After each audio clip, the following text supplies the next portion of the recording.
ఆకర్షణ, దాన్ని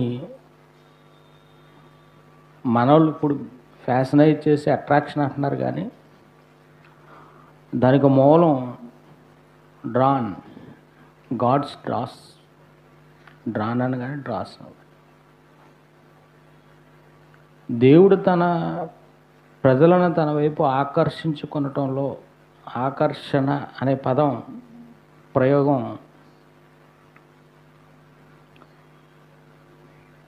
కేవలం ఈరోజు సమాజంలో ఈ సినీ ఇండస్ట్రీ వచ్చిన తర్వాత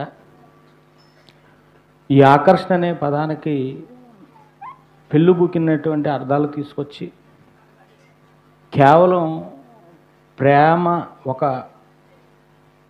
హీరో హీరోయిన్ ఎలా అయితే అలాగా, అంటే ఒక స్త్రీ పురుషుడి మధ్య జరిగే ఆకర్షణే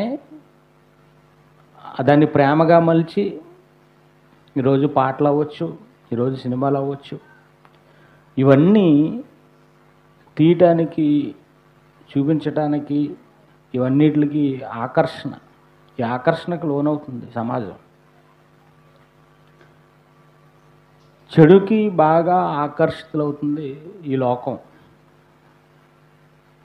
మరి దేవుడు ప్రజలను తన వైపు ఆకర్షించుకోవటంలో ఏవైనా బలవంతం చేసి మీరు నా వైపు ఆకర్షించాలి, నా వైపే ఆకర్షించబడటంగా ఉండటానికే మిమ్మల్ని బలవంతం చేసి నా వైపు తిప్పాలని దేవుడు అనుకుంటాడా?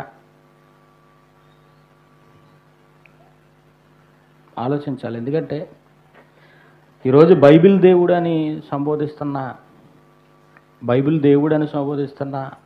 ఇతర మార్గాలలో ఉన్న వారు బైబిల్ దేవుడేంటి, బైబిల్ దేవుడు కాని దేవుడేంటి, బైబిల్ దేవుడేంటి, బైబిల్ కాని బయట ఉన్న దేవుడేంటి ఆలోచించాలి.